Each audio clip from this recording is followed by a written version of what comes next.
very word secrecy is repugnant in a free and open society. You're in violation of secure communication procedures, Commodore. As a shareholder and director, I'm always proud of Walmart. There is no America. There is no democracy. Fifth objective, a new world order. There are no nations. There are no peoples. There are no Russians. There are no Arabs. There are no third worlds. There is no West. What do you call it when the assassins accuse the assassin? A new world order. Thank you for plugging in to the Stones Unturned podcast. Believe me, the system will be fine. I'm your host, Professor Thomas Henry Horan. Hello, and welcome back, you lucky devils. You're plugged in live to the Stones Unturned podcast. In this episode, we're going to review, as briefly as we can, the long history of America's involvement in the global narcotics traffic. This story was the first time Americans heard about the CIA's involvement in narcotic smuggling. When the Nugan Hand Bank of Sydney, Australia collapsed in 1980, it appeared at first glance to be just another bank failure. But after Australian authorities began taking a closer look, they discovered a tangled web of intrigue with all the elements of a best-selling spy novel, a mysterious death, the body later dug up from its grave, illegal currency transactions, big-time drug operations, and the Central Intelligence Agency. Now, what does that have to do with the suicide of a journalist like Gary Webb? When I say suicide, he was found dead of 2 gunshot wounds to the head. But the coroner eventually ruled his death a suicide. But Gary Webb spent years and years and years exposing this close hand-in-glove relationship between the Central Intelligence Agency and international narcotics traffickers. Goody gumdrops for him. What does that have to do with Charles Manson, David Berkowitz, the son of Sam, possibly even the Zodiac Killer that this series of episodes is about? What could any of this possibly have to do with any possible connections between these cases?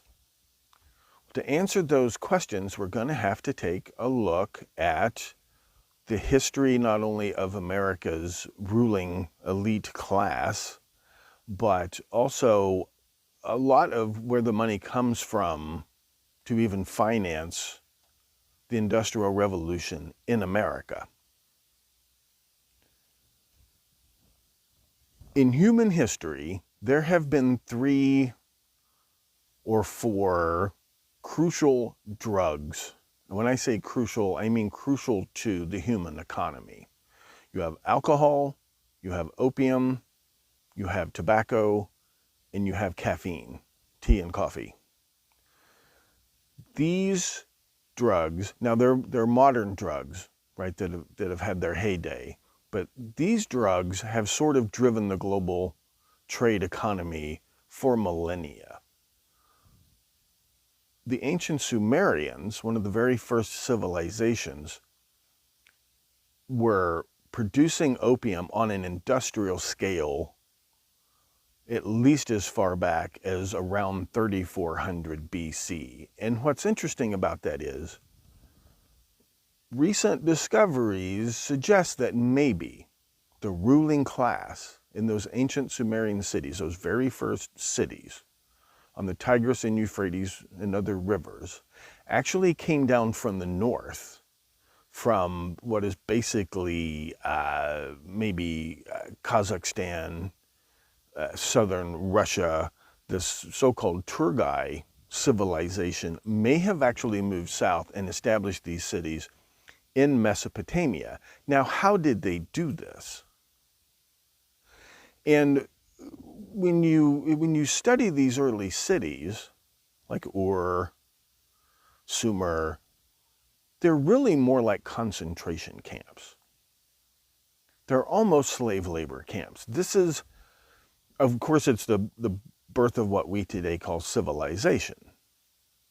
But if you look at the quality of life of 90% of the people who live in these so-called cities at this time, they look more like concentration camps. And one question that archaeologists haven't thoroughly answered is, why would people agree to live like this? They live in absolutely horrifying conditions, except for the very small number of people at the very top.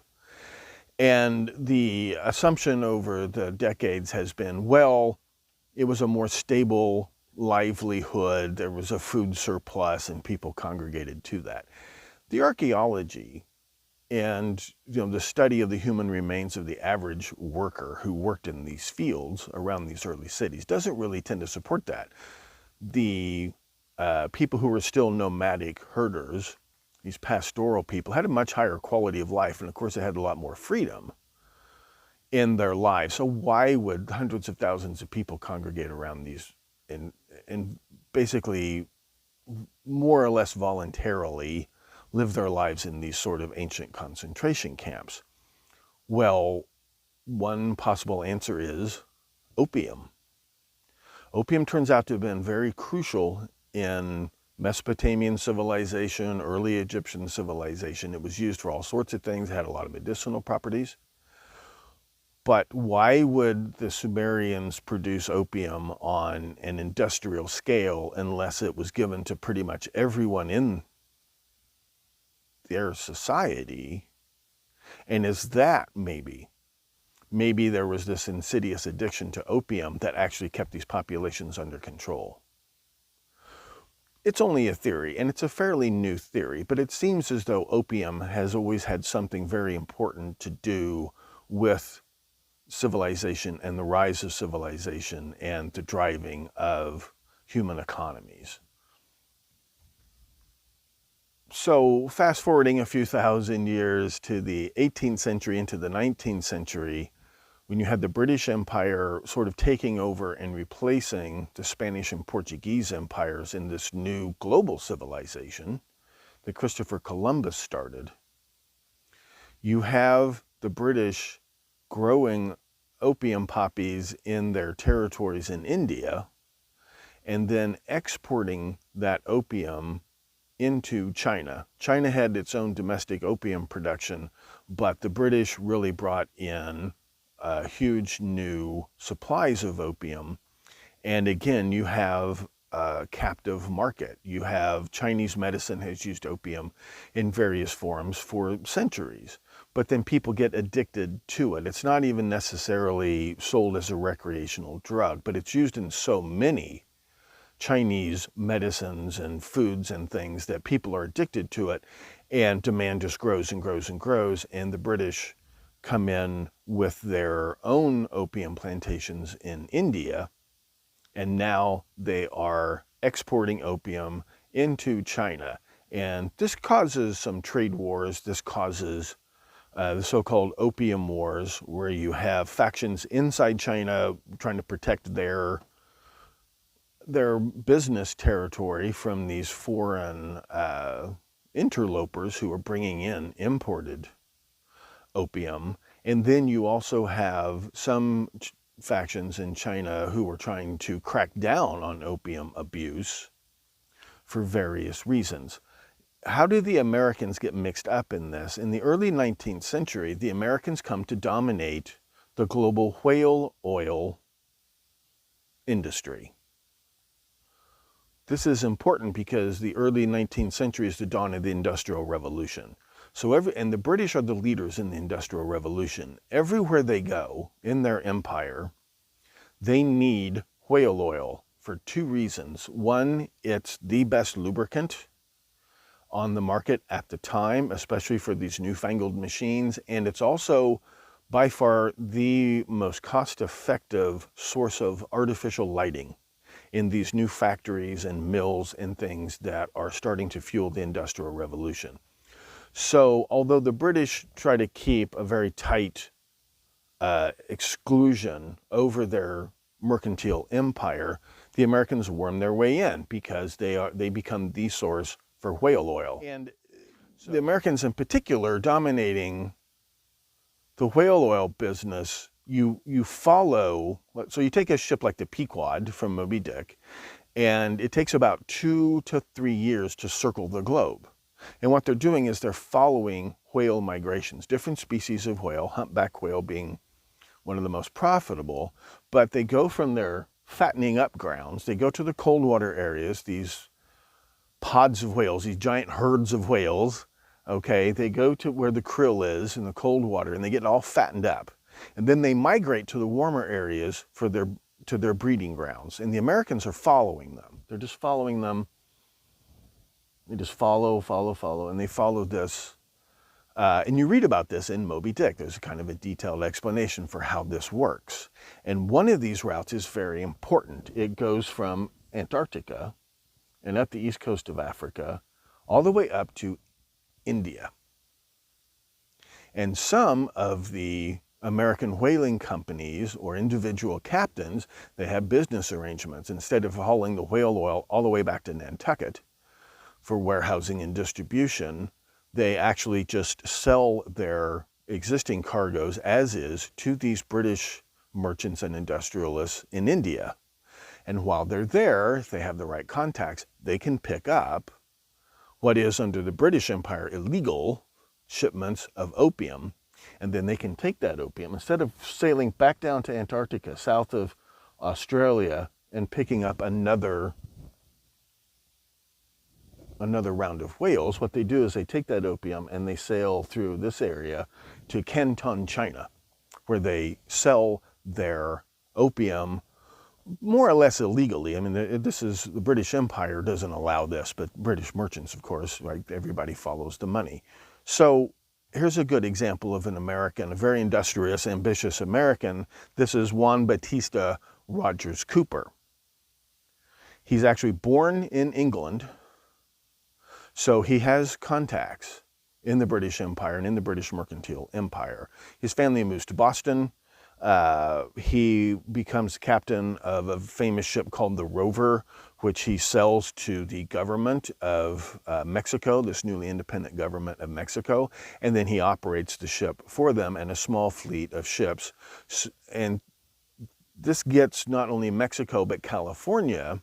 This is part of their break-in into this highly lucrative China trade.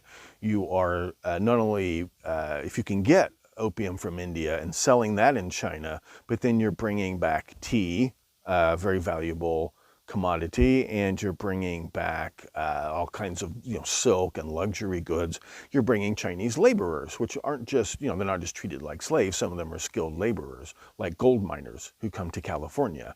So you get this sort of a new golden triangle of trade across the Pacific that is built on the foundations of this global whale oil trade. Now, eventually, whale oil is going to be replaced by petroleum, right? There's not nearly enough whale oil. The world's industrial economy is booming, and we need a cheap replacement for whale oil, and that's where the petroleum industry comes in. But Cooper also starts establishing trade routes all the way down the west coast of South America, all the way down to Peru, which is where coca leaves are produced. Now, in the 1840s, 1850s, there's no commercial value for coca outside of South America. But once you establish these trade contacts, then you're in position to take advantage of the invention of a new drug like cocaine, which we'll talk about in a minute. Cooper was the original owner of a large tract of land granted to him by the Mexican government, which at that time governed Alta California, Upper California. And this huge tract of land was called Rancho El Sur, which becomes Big Sur, what we call Big Sur, and that's where the S01 Institute will eventually be built, is on Cooper family plantation land in California. Now, in addition to opium, whale oil, and things like this, the Industrial Revolution runs on steam, and steam requires valves. And there is an American company, the Jenkins Brothers Valve Company in New England, which manufactures these valves, which make the steam economy work. They need rubber. Rubber, latex rubber, in those days comes exclusively from Southeast Asia. There are wild stories about smuggling seeds and cuttings and all these pirates trying to establish rubber plantations in South America and eventually Africa, like in the Belgian Congo, where, if you've seen that documentary, King Leopold's Ghost, what they're after there first is ivory and some gold and some diamonds, but then they're after rubber. And then eventually oil is discovered there. So the Jenkins Valve Company in New England, it's not just about iron and coal, it's also about rubber, which they can only get through the China trade, which is tightly controlled by the British, and later on the French try to worm their way in as well. Now, by the end of the American Civil War, you need a steam-powered Navy. And a steam-powered Navy must have valves, and those valves must have rubber. So rubber becomes not only a valuable economic commodity, suddenly American government policy views rubber as a strategically necessary commodity. So now the American Navy is even more committed to protecting American business interests in Asia, which can cause friction with the British Empire, cause friction with the French Empire. But the most important thing is you have not only industrialists making money off the China trade, but now the China trade is seen as a strategic necessity for the security of America. This is important. William Huntington Russell and William Howard Taft's father, Alphonso Taft. This is Alphonso Taft, the father of President and Supreme Court Chief Justice William Howard Taft. They are students at Yale, which in those days was the most important divinity college for the established church in America. They form a little fraternity they like to call Skull and Bones at Yale University.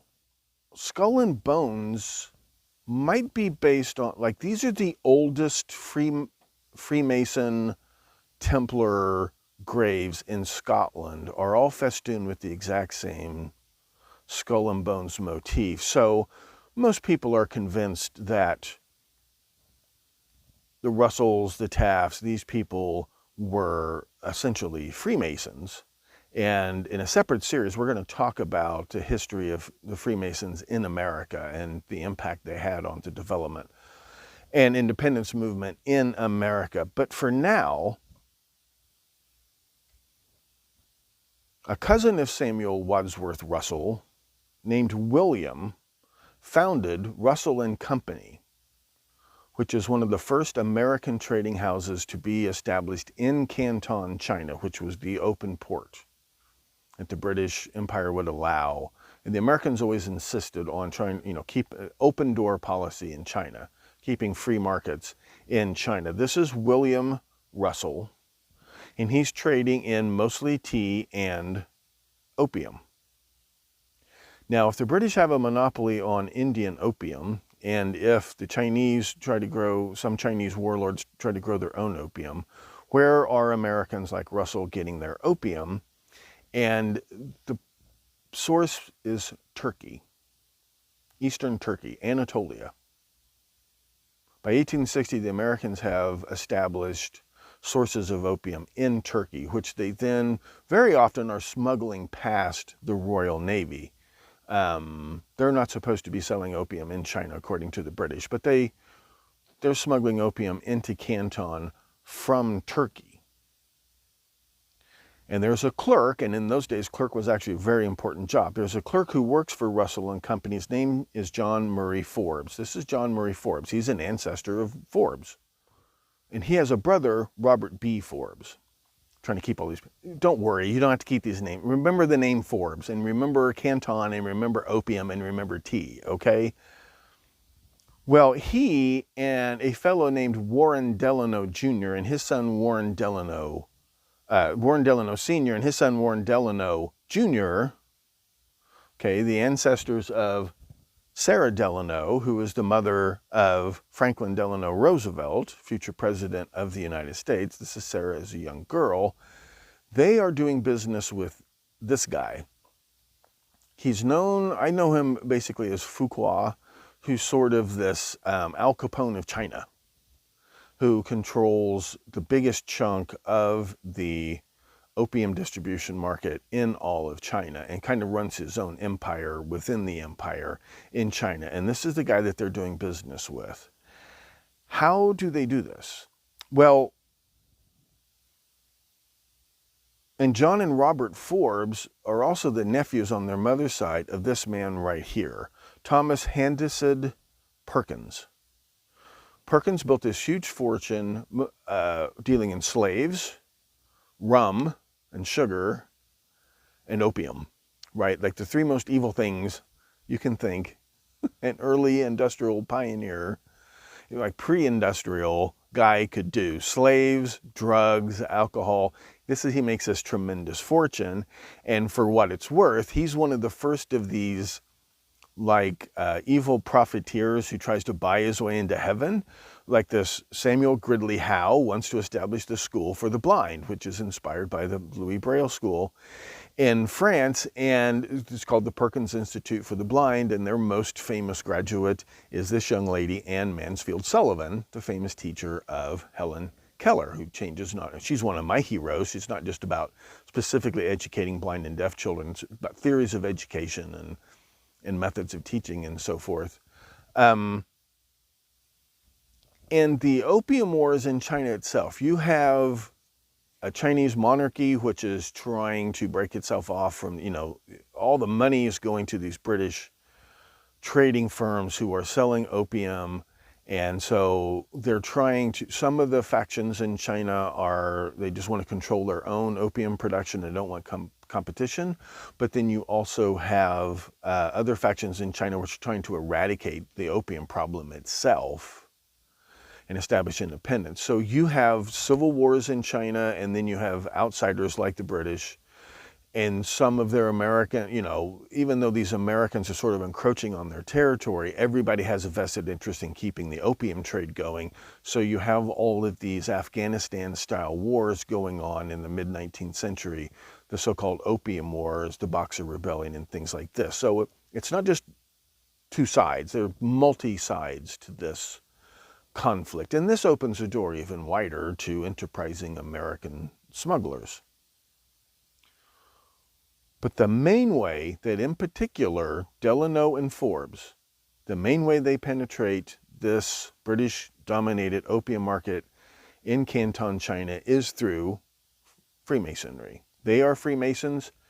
Freemasonry is a global brotherhood, and you get your foot in the door in China, right? It's like going all the way back to the American Revolution. I think there were 5 or 6 members of King George's cabinet, Lord North's cabinet, during the American Revolution. You had 5 or 6 members of the British government who are secretly selling weapons and war supplies to the American patriots, right? This kind of stuff's been going on forever.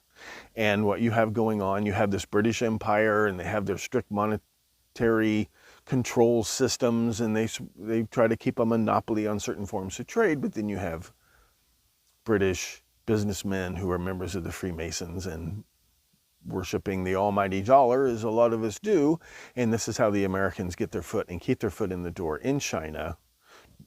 Although there's all this chaos of the opium wars going on, it's through their contacts in the Freemasons. Now, does that make the Freemasons some kind of evil global empire? I don't know about that. But if you're going to do business, and in those days, there were no credit reports, there were no... How would you know you could trust a guy who shows up? Hey guys, I'm from America, I got a boatload of opium, or I've got a boatload of opium coming in next month. How much of it do you want? How do you know you can trust these people? Well, if you all belong to the same club. A stranger could come to you and he's a Freemason. It's hard to join the Masons. You have to be recommended for membership. They keep tabs on you. So you've been a Mason for 10 years, 20 years, or your dad's been a Mason. And these people know they can trust you, or they can trust you to a certain extent. But it's important. And it's interesting that this tiny little modest building right here might have built more financial fortunes than any other shack in the history of the world. And that's this, the Royal Sussex Lodge number 501 in Canton, China. A couple of other very famous Freemasons, Leland Stanford and James Folger. You've heard of the Folger coffee fortune. Leland Stanford is very important, not just in the China trade, but establishing economic ties between the United States and Australia. And James Folger, of course, is building this American-influenced mercantile empire across South America, where Russell had first sailed to Peru. Caffeine, cocaine, these are very similar drugs. Cocaine, of course, is more powerful and more viciously addictive. But you have this caffeine empire all the way across South America being built by Folger and Stanford in San Francisco, and these are very important Freemasons. So what? Opium itself, according to Masonic lore, according to Hermetic lore, opium is invented or discovered by Thoth Hermes himself, Hermes Trismegistus. Every Freemason's trying to make him, he's becoming this demigod, this Hermes thrice great, this Thoth Hermes, this man who becomes sort of like a god, and you're a Freemason, you're on this spiritual path, was, according to their own legends, he's the creator or discoverer of opium itself, which again kind of goes back to this idea that opium is the engine that makes the world go round, and whale oil is the lubricant that keeps the globe spinning at this time. So it's business contacts, but it's also, there's religion kind of creeps into this, and even some of these weirder cult-like beliefs. The Freemasons have been accused of being a cult. They've been accused of being Gnostics or whatever, and there's probably some truth to that. According to their own mythology, the greatest Mason of all time, Thoth Hermes, is the one who discovered opium. So it's tied together pretty closely. It's a cultural, psychological, religious, economic popcorn ball. Now, what do all of these opium smugglers do with their profits? They don't bury the money on Oak Island, okay? They put it in the bank like anybody else would do. What banks are we talking about? What are the first big, major, important banks in America? You have National City Bank of New York, which is right there, number 38 Wall Street. That's their first home. You have the National City Bank of New York, right? This is the first American bank to open a branch. This is in Wuhan, China, in the city of Hangzhou, Wuhan, China. It's still there. Mid-19th century. You have Aaron Burr's Bank of the Manhattan Company, right, was the second oldest bank in America. I think that's this one right here. And then, of course, you have the Chase National Bank, which is not actually founded by Salmon P. Chase, but it's named for him for a lot of reasons. So these opium merchants are, in whale oil, they're depositing their money in these banks, and then these banks turn around and they loan this money out. They're invested in more capital enterprises, which fuels the growth of the industrial economy. Now, these guys also are on the board of directors of these banks. They're shareholders of these banks. And once again, you don't have any banking regulations. You don't have any Federal Deposit Insurance Corporation. Okay, so how do these people know? Right, so they insist on being shareholders of the bank. They insist on being the board of directors of the banks. Like John D. Rockefeller, oil and railroads. He's on the board of directors, and he's the single biggest shareholder in the Chase Bank. Collis Huntington, railroad tycoon. E.H. Harriman, right? If you've ever seen the movie Butch Cassidy and the Sundance Kid, you have the guy, not the conductor, but the guy on the train who's E.H. Harriman personally tasked me with making sure this money gets through. He's a vulture capitalist. He buys up bankrupt railroads and he turns them around and makes them profitable. This is what he does with the Illinois Central Railroad. The Illinois Central Railroad was actually built by the state of Illinois when Lincoln and Douglas were politicians who helped create this public-private partnership. And then years later, it's sort of, it's been run into the ground. Along comes E.H. Harriman, makes the Illinois Central Railroad the most profitable company in America. Where does he get the money to do that? He gets the money to do that from Citibank of New York, from Chase Bank. This is where you get the investment capital from. So it isn't just the investment capital to start a new business like a steel mill or a railroad. It's the capital to create all these mergers and acquisitions of businesses the way it's still done today. And then you have the member of a not religious, pretty religious. The Bush family are pretty important in the American Anglican Church, which comes to be called Episcopalian after the Revolution. And Yale University is a very important divinity school. This is back when the churches, not just the Catholic Church, all churches are very important politically. Well, one scion of the Bush family actually succeeds in business. His name is Samuel Prescott Bush.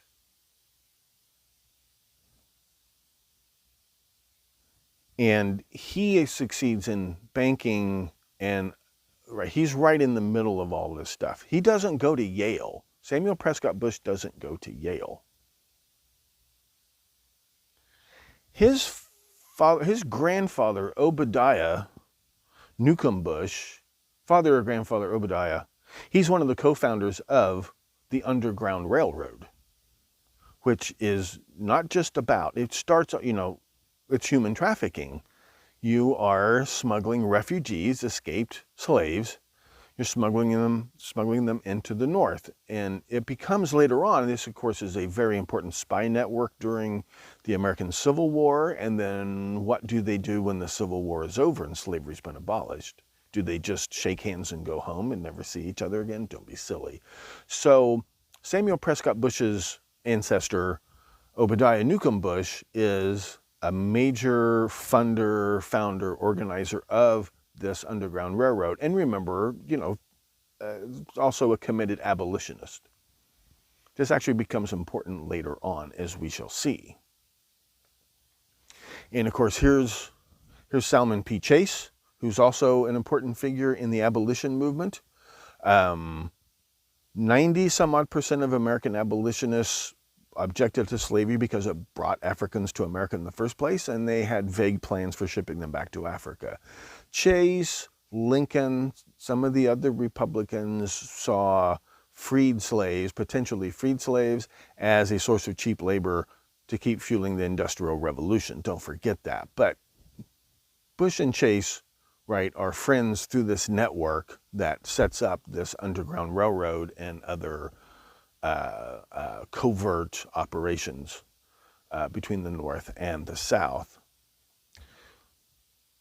Yeah, Obadiah's grandson, Samuel Prescott Bush, doesn't go to Yale. He goes to the top engineering school in the country called the Stevens Institute. He becomes what they call general manager. We today would call like chief executive officer or chief operating officer of Rockefeller and Harriman owned this company called the Ohio Buckeyes Steel Castings Company. And this is how he makes his reputation as a business manager. And some of those good old Puritan Episcopalian values he inherited from the Bush family serve him very well. He has a reputation for being honest.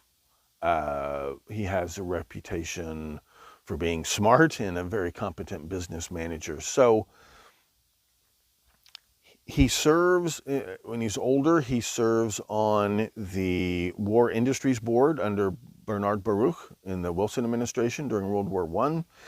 He's on the board of directors of the Federal Reserve Bank of Cleveland, With the Federal Reserve Bank sort of sets goals for the economy and saying so many billions of dollars should be invested in chemicals this year, so many billions of dollars should be invested in corn, so many billions of dollars should be invested in oil. They set targets for where investment capital should flow during a period of time, and he's on the board of directors. Maybe quite naturally, he has a tremendous amount of banking experience, so he's on the board of directors of the Cleveland Federal Reserve Bank. He was even appointed by President Hoover to a committee on unemployment right after the stock market crash before FDR gets elected. He never officially got the job, but he did serve as a very important consultant to a bank you never heard of called the Reconstruction Finance Corporation. That is a model for banks like it that are, when we talk later on, eventually we come back around to the Clintons, we're going to talk about the Reconstruction Finance Corporation. So this is how the Bush family get into the world of big business and Wall Street, is through Samuel Prescott Bush. Now, Obadiah Bush had been to California, making contact with the Folgers and the Stanfords. Does this mean Obadiah was a Freemason? Right? It's a hotly debated topic. We know later Bushes were definitely Freemasons. We know Franklin Delano Roosevelt was a Freemason. We know the Delanos had been Freemasons probably since the Templars. When did the Bushes become Freemasons? Once again, Obadiah and his son, they go to Yale. Samuel Prescott Bush doesn't go to Yale. He doesn't join Skull and Bones. However, he does, his sons and grandsons do go to Yale, and they are members of Skull and Bones. Now, speaking of the Civil War, Salmon Chase went so far as a lawyer, Salmon Chase the lawyer, and very, very important Freemason. Salmon Chase is very important in the history of the Freemasons in America. He's a lawyer, and he defends runaway slaves. He defends people who help them, right? You have these fugitive slave acts. It's a crime to help a fugitive slave, and he defends these people in court, and that includes people like John Van Zant. John Van Zant was a Kentucky slave owner who became an abolitionist and became a very important component in the Underground Railroad and things like that. There are no photographs of Van Zant, but there's a character in Uncle Tom's Cabin which is based on Van Zant, and this is the closest thing we have to a picture of Van Zant. Okay? And Chief Justice, Supreme Court Chief Justice Roger B. Taney, right, he issues the majority opinion in this Dred Scott case. Now, Salmon Chase did not argue the Dred Scott case, but he argued a lot of cases like Dred Scott, where Roger Taney says, well, you know, the status of property outweighs the status as human beings, etc. It has all these excuses for maintaining the constitutional basis of slavery, supposedly. Salmon P. Chase will replace Roger B. Taney as Chief Justice of the Supreme Court. So, in addition to all of that, Salmon Chase is the creator of the greenback dollar, America's first fiat currency. Take a dollar bill out of your pocket, or a $20 bill, or a $100 bill. The front is in black ink, the back is in green ink. These are greenback dollars. Abraham Lincoln was very skeptical about this idea. Salmon P. Chase persuaded him to try it. And this is the basis of our currency today. It's not, people call it a fiat currency. There's more to it than that. Salmon P. Chase put it on a very solid foundation, but you know, it doesn't have to be tied to gold. It doesn't have to be tied to silver. It doesn't have to be tied to oil. There are lots and lots and lots of assets that the Federal Reserve Bank system can hold as collateral for these notes that they're issuing. Up until this time, banks issued their own money, and there was a journal which Salmon P. Chase contributed to, which would evaluate just how valuable is a dollar from this bank compared to this bank. So creating really putting the Federal Reserve Bank in a position of creating the banknotes that are used as the fundamental currency in the American economy, this is Salmon P. Chase. Now, he does not necessarily start, right, the Chase Bank. It started by John Thompson, and he names it for Salmon Chase. And of course, Salmon Chase is very important in the development of that bank. And once again, what are they investing this money in? Railroads and steel mills and eventually oil wells and things like this. Okay, I know this is boring, but I want you to get the general idea of these families. Certain families, all or most of them Freemasons, all or most of them involved in one way or another in the opium trade. If General Manager Samuel Prescott Bush wants to borrow, let's say $1 million, and $1 million in those days was a lot of money, to expand production in the steel castings business, He's going to go to Chase Bank. He's going to go to Citibank in Manhattan. He's going to go to one of these banks. And why would they trust him? Why would they trust him with this money? Well, maybe because he had joined their club, the Freemasons. Maybe that's one reason they trusted him with all this money. And maybe they expected him to send his sons to Yale and expected his sons to join Skull and so on and so forth. How do you know you can trust these people? You get them to join your club, okay? Now, this U.S. Civil War, up until the U.S. Civil War, opium had been used in medicinal stuff and, part of the China trade. It comes with the tea. But the Civil War suddenly creates this huge demand among white Americans for opiates.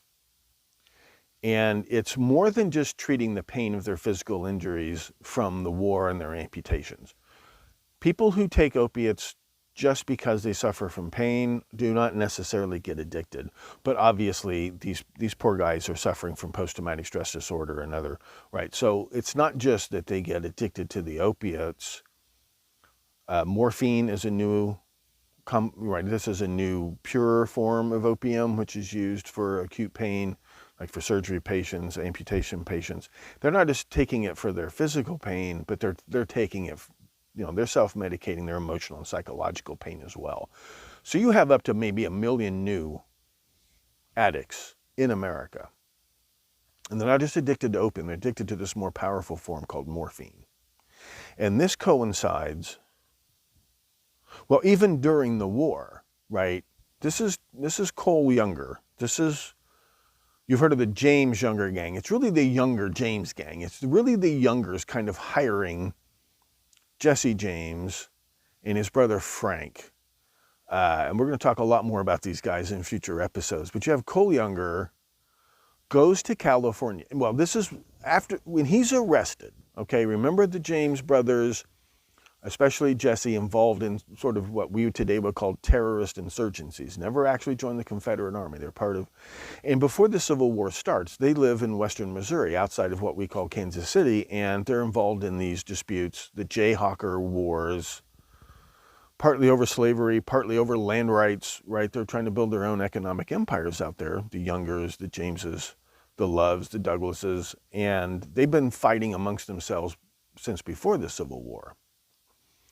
But Cole Younger argued he should not be tried as a terrorist insurgent. He should be, treated as a prisoner of war. He claimed that the Confederate government had sent him to California on a secret mission. There's only one reason he would go to California, and that is to meet people like Leland Stanford and James Folger to deal for what? Maybe to get them to get California to switch over to the Confederate camp, and maybe to make a deal to buy opium for the Confederate wounded.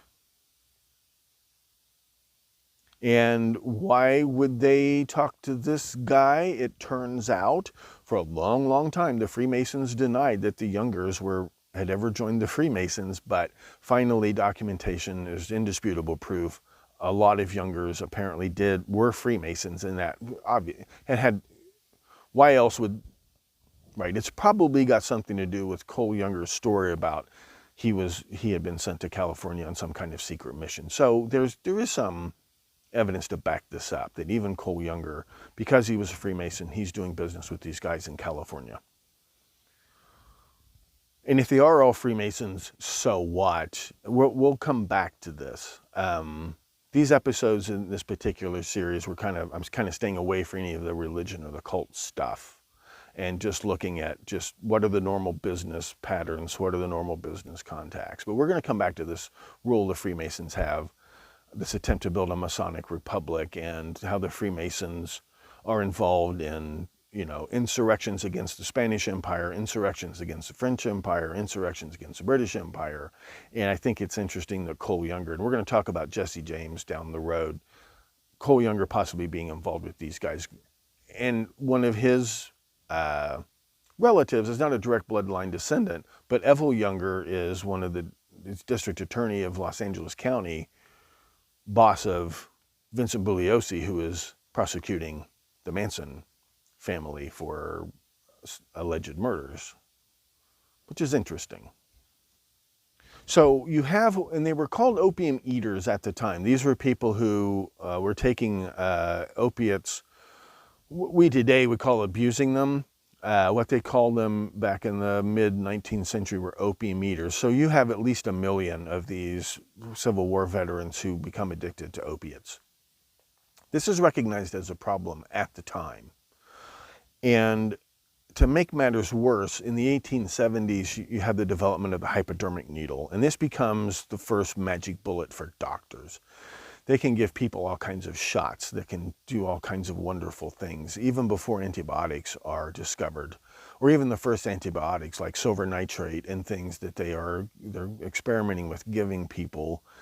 It's kind of like a substitute for surgery. You don't have nearly as many people dying from injections as you do from attempted surgeries and other treatments. So by 1880, the hypodermic needle has become very common, and this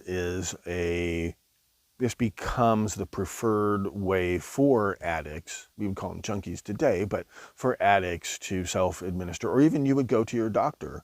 It's like diabetics who would go to their doctor for the insulin shot. You go to the doctor every day for your opium shot just to keep you functional and prescribed by a doctor. The hypodermic needle becomes extremely important.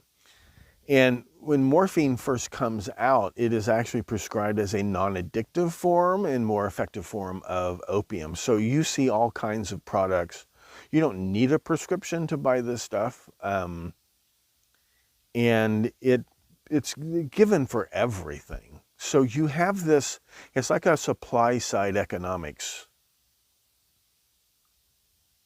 experiment. You have this supply of opium, and then that suddenly creates this demand, even though the war is over. And then that demand feeds the demand starts to grow and snowball after this. So you have all this opium coming into the country, and then what do we do with it? And we just start putting it in more and more and more stuff. Everything from, give it to babies when they're teething, to give it to mom when she's down. It works its way into everything. And morphine in particular is marketed as this new breakthrough. Oh, it's less addictive, even though we know now morphine is even more addictive than raw opium. By 1890, this next generation of opium eaters, and as you have this influx of Chinese immigrants, and they bring their culture with them, and that includes chopsticks, it includes buffet.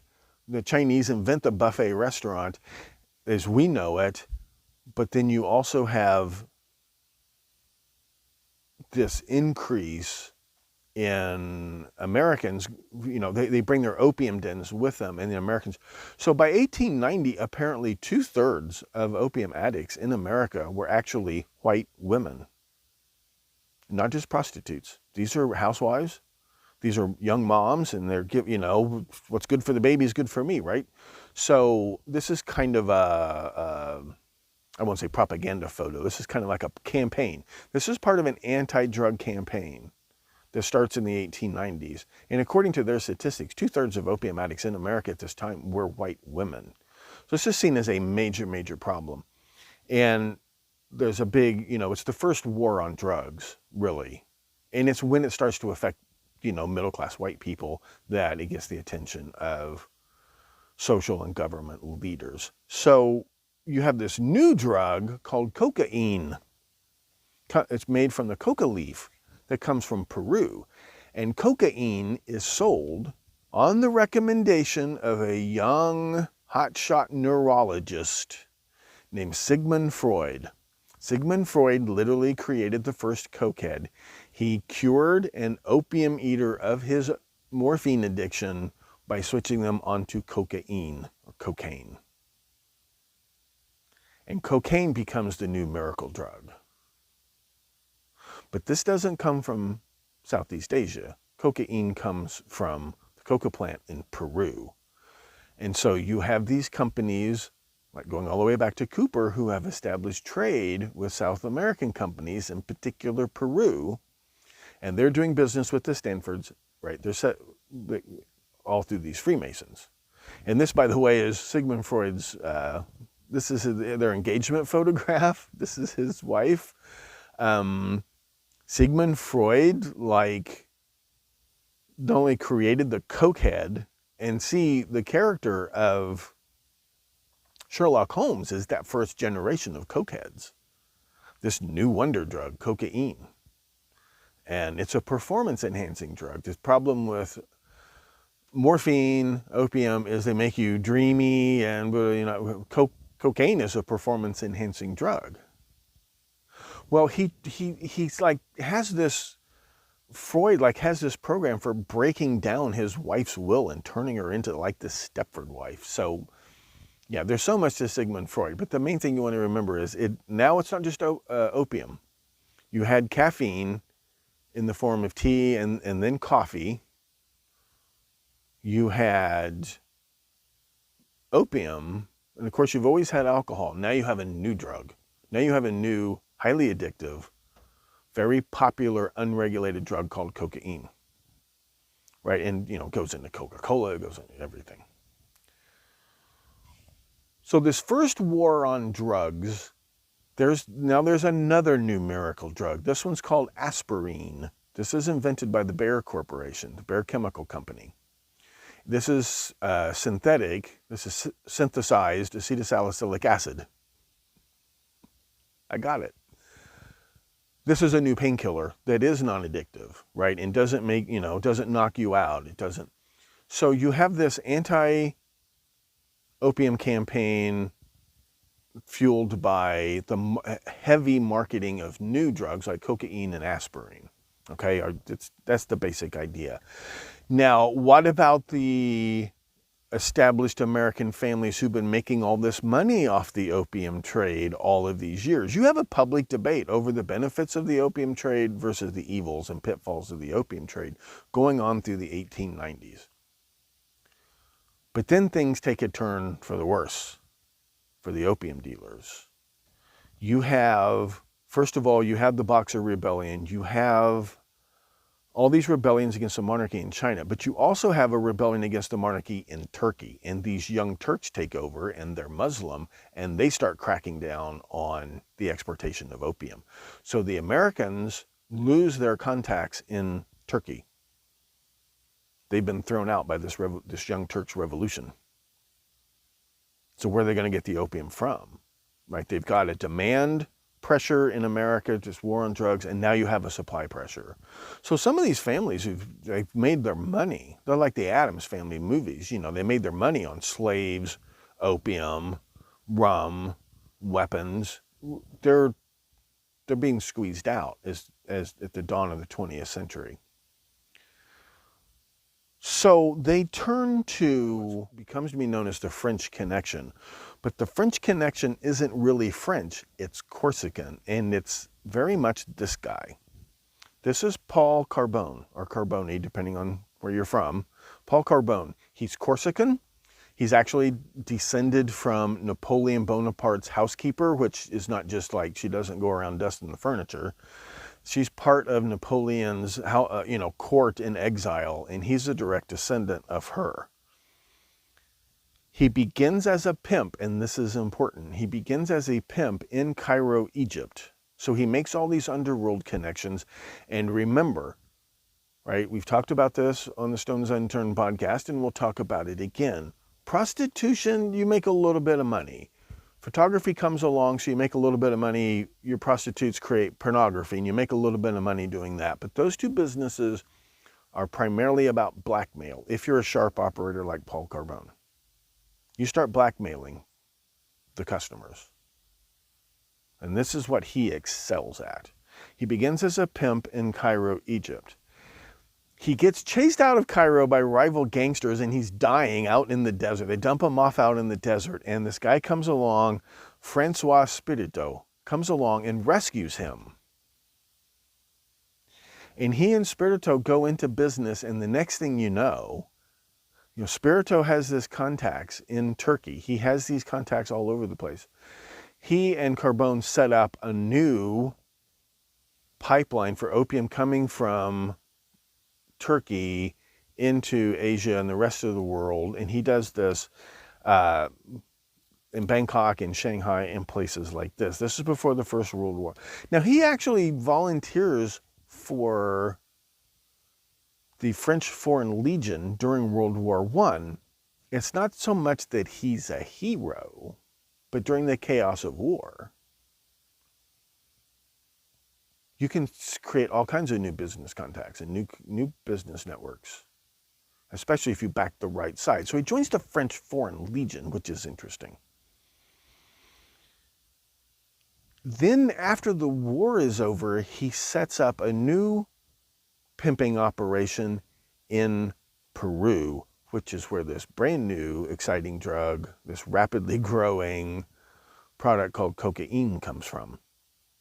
So this guy is like a global scale Al Capone who kind of comes from nowhere, supposedly, with all this training and all this brains and all his capability, and he creates this global, covert human trafficking, narcotics trafficking, weapons trafficking empire. He in Spirito. He set up during the 30s, he sets up a heroin factory in Marseille, France, with Lucky Luciano, the American gangster. They set up operations in Buenos Aires, they have operations in Turkey, Lebanon, Spain, and these are all these right-wing governments, right? He makes friends with Franco's right-wing government in Spain, supported by the Nazis, right? Operation Condor and all of this stuff. He's allied with the right-wing French gangsters who joined the French Gestapo under Vichy France during the war. He's killed by communist French resistance in 1943. But interestingly enough, at this time, the U.S. government is setting up a spy network to operate in Italy and Marseille and these Axis occupied areas through Lucky Luciano, his business partner, Carbone's business partner. So the U.S. government and the OSS become involved with Carbone's French connection during World War II, during the chaos of World War II. Now, Spirito was actually Sicilian by birth. He's Sicilian mafia. He joined this mafia that ran the docks in Marseille before the war. He and Carbone had been pimping prostitutes and blackmailing people. When you watch the movie The Maltese Falcon, the fat man is, and it's more obvious in the novel, but you got to understand, the fat man is a pimp. And Joel Cairo and Bridget O'Shaughnessy, those are two of his prostitutes. And by pimping, what I mean is they leech on to and then blackmail military officers like General Kemerov, right? That's how the fat man stumbles over these rumors about the Maltese Falcon, but he starts off as a pimp and a blackmailer. That's what these guys are doing.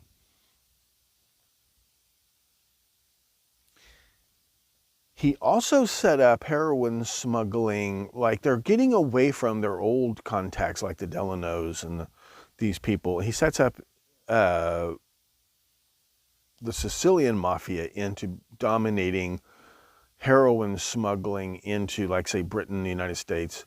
And he sets up an operation in Montreal, Canada with Lucchese to smuggle heroin into the United States through Montreal. Now, this is a network that we're going to come across real soon in a couple episodes down the road.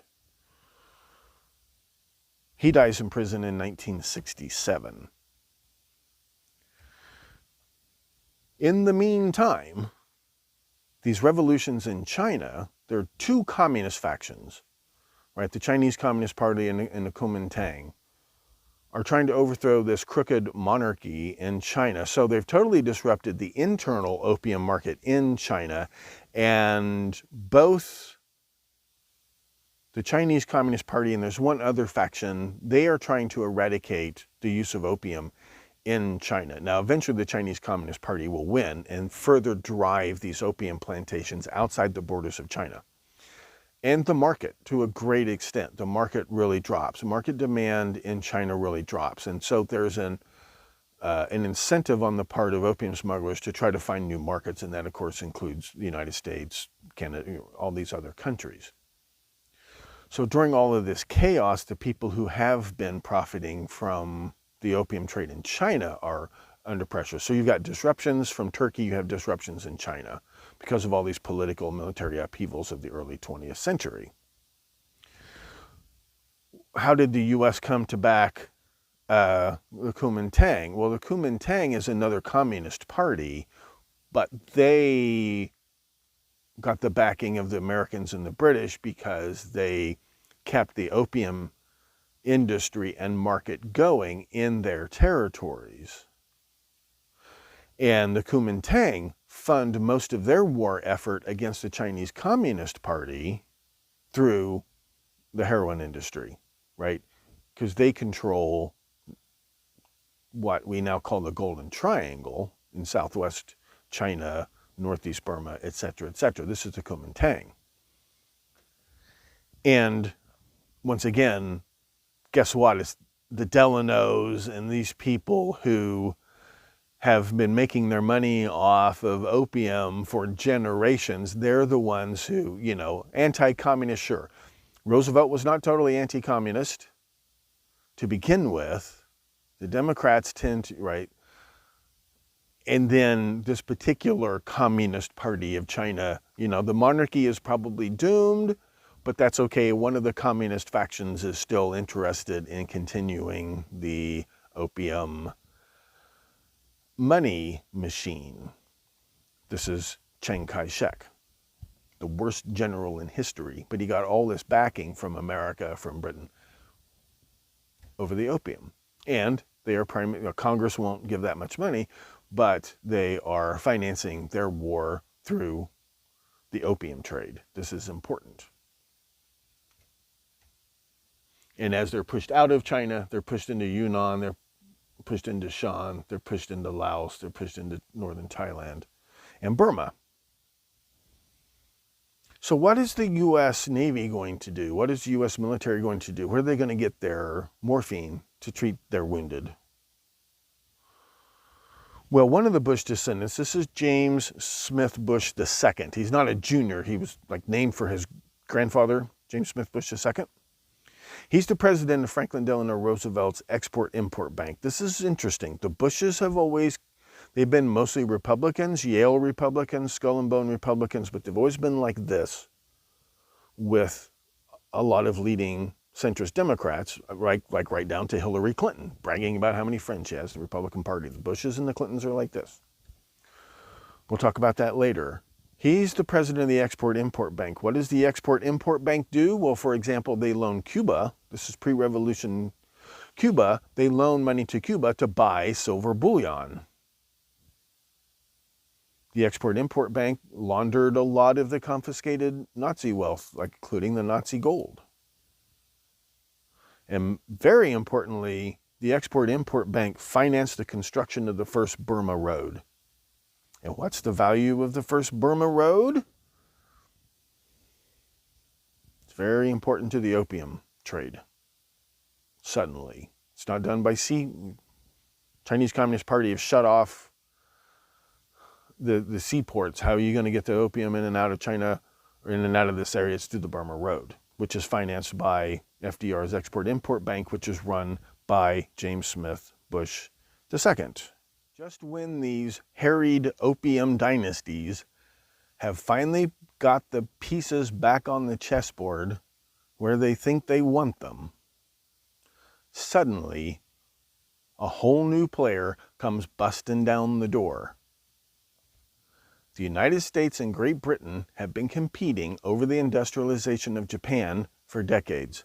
The Americans in particular plan to use this brand new, high-tech Japanese Imperial Navy as like a crowbar to help them pry away these wealthy colonies from the British Empire, the French Empire, the Dutch, the Belgians. But they've created a monster which has turned around and bit them in the ass, turned around and bit everybody in the ass. And now all of a sudden the entire chessboard's been completely blown up. Everything. This is a third of the world. This is everything. This is China. This is Indochina. This is Burma, Malaya, the Dutch East Indies, the Philippine Islands, halfway across the Pacific, threatening Hawaii, and even threatening the west coast of North and South America. What on earth are these poor, pitiful, picked-on opium barons going to do now? And what would any of that have to do with any of this stuff?